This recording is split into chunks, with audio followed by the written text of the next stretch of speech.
آج کے پروگرام کا عنوان سیرت النبی، سب کہہ دو صلی اللہ علیہ وسلم۔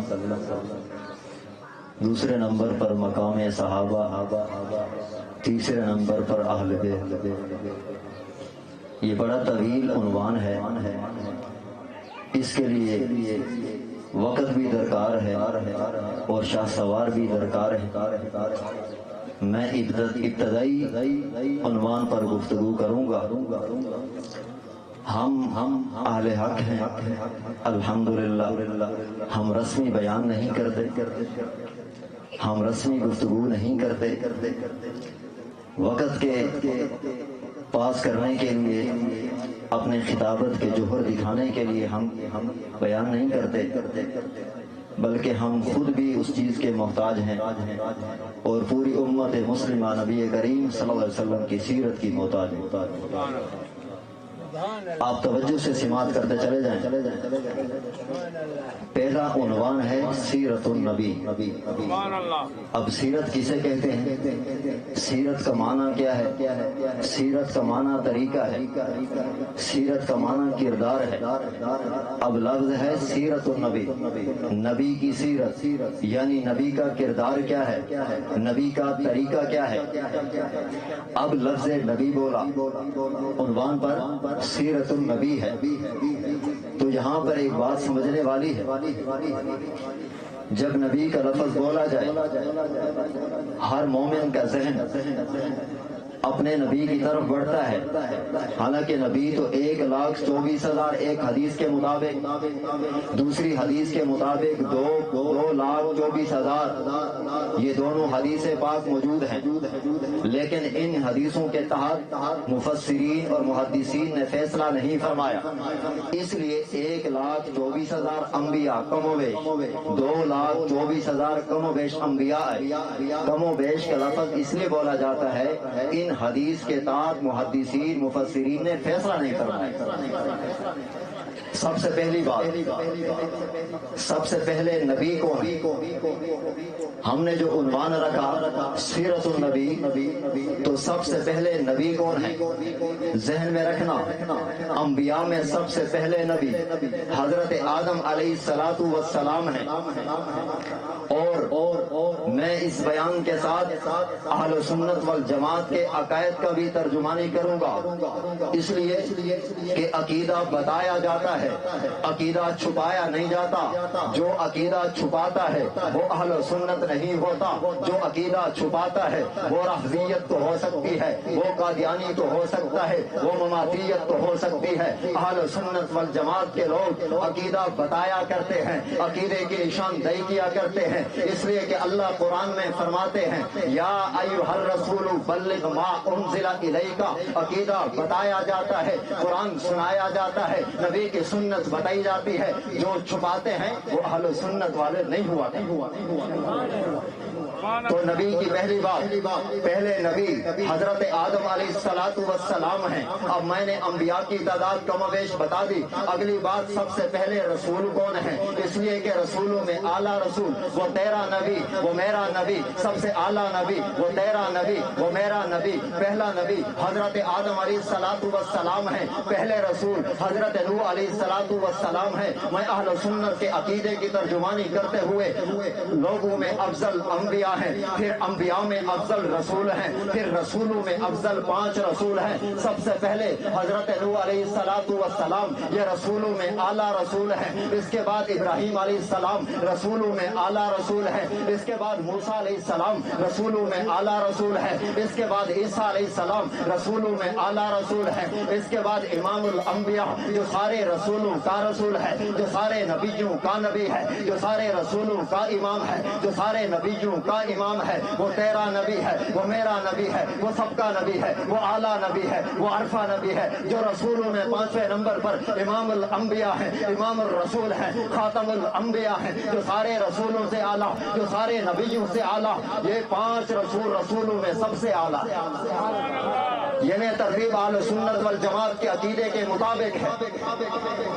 اس کے بعد انبیاء اور رسولوں پر کس شخص کا ایمان معتبر ہے؟ جو بندہ یہ کہے میں خدا کو مانتا ہوں لیکن اگر وہ کسی نبی کو نہیں مانتا، اسلام اس کا ایمان قبول نہیں کرتا۔ اور جو بندہ اللہ پر ایمان رکھتا ہے اس کے لیے ضروری ہے وہ سارے نبیوں پر ایمان بھی رکھتا ہو، سارے رسولوں کو برحق بھی مانتا ہو۔ اگر نبیوں میں کسی نبی کو، رسولوں میں کسی رسول پر اگر ایمان نہ رکھے، بے شک خدا کی ذات پر ایمان رکھے، اسلام ایسے شخص کا ایمان قبول نہیں کرتا۔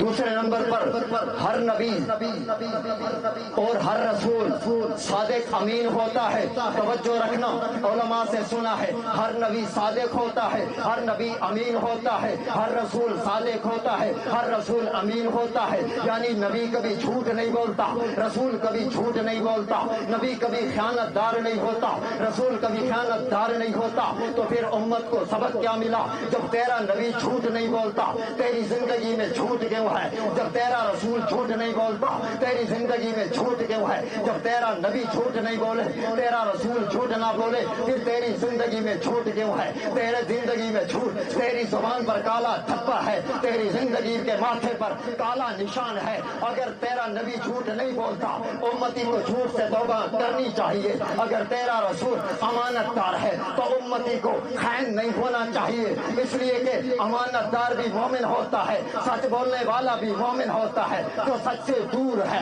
وہ نبی سے بھی دور ہے، جو جھٹ جھوٹ کے قریب ہے وہ شیطان کے بھی قریب ہے، وہ منافق کے بھی قریب ہے۔ جو رسول کے قریب ہوتا ہے وہ سچ بولتا ہے، جو نبی کے قریب ہوتا ہے وہ خیانت دار نہیں ہوتا۔ بات سمجھ آ رہی ہے؟ ہر نبی صادق ہوتا ہے، ہمیشہ سچ بولتا ہے۔ میرا نبی مکہ میں تو جھوٹ نہیں بولا، میرا نبی مدینہ میں تو جھوٹ نہیں بولا، میرا نبی مکہ میں تو امانت دار ہے، مدینے میں ہے تو امانت دار ہے۔ تو یہ بھی انبیاء کی صفت ہے اور امت کو سبق ملا ہے، اس لیے کہ آپ کو بھی زندگی سے جھوٹ کو نکالنا چاہیے۔ سیرت النبی جلسے سننے کے بعد اگر ہم جھوٹ نہ چھوڑ سکے تو پھر نبی کی کیا سیرت سن کے آئے؟ جھوٹ چھوڑیں گے، خیانت چھوڑیں گے، ہر کام میں امانت داری، جو جس معاملے میں جو جہاں ہے۔ تیسری بات، نبوت اور رسالت کوئی کوشش سے حاصل نہیں کر سکتا، کوئی محنت سے نبوت کے مقام کو نہیں پا سکتا، کوئی عبادت کر کے، ریاضت کر کے نہ منصب نبوت پہ آ سکتا ہے، نہ منصب رسالت پہ آ سکتا ہے۔ اس لیے کہ منصب نبوت بھی خدا کا عطیہ ہے، منصب نبوت بھی خدا کا انتخاب ہے، منصب رسالت بھی خدا کا انتخاب ہے۔ کوئی کوشش سے، کوئی محنت سے، کوئی سجدوں سے، کوئی رکوع سے، تلاوت کر کے، عبادت کر کے ساری زندگی سجدے میں گزار دے پر نبوت کے مرتبے کو نہیں پہنچ سکتی۔ یہ بھی نبوت اور رسالت کی شان۔ اور چوتھی بات، نبی رسول معصوم ہوتا ہے اور کوئی معصوم نہیں ہو۔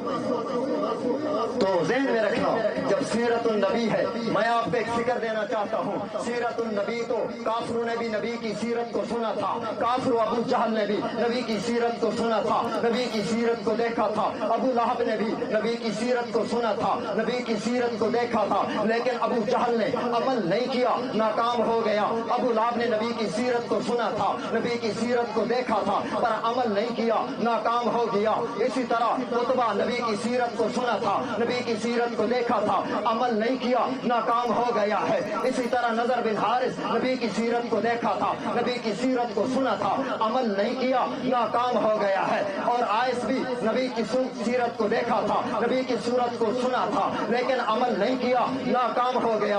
ابو جہل نے سنا بھی ہے، دیکھا بھی ہے۔ میں بطور مثال ایک بات پیش کرتا ہوں، ابو جہل نے جب آپ کے میرے نبی کا سیرت کا چرچا عرب کی دھرتی پہ ہوا، عرب کی سرزمین پر ہوا، ہر بچے کے منہ پر نبی کی سیرت کا تذکرہ، نبی کے کردار کا تذکرہ، ہر نوجوان کی زبان پر سیرت کا تذکرہ، سورت کا تذکرہ، تعریف کا تذکرہ، ایمان کا تذکرہ، صداقت کا تذکرہ، ہر مومن مرد کے اوپر، ہر عورت کی زبان پر جب میرے نبی کی سیرت کا تذکرہ تھا، ابو جہل نے قریش مکہ کے سامنے، آخری بات، قریش مکہ کے سامنے ایک بات رکھی کہ ہم اللہ کے نبی کو جس کی سیرت کے تذکرے ہو رہے ہیں، اس کو قتل کرنا چاہتے ہیں.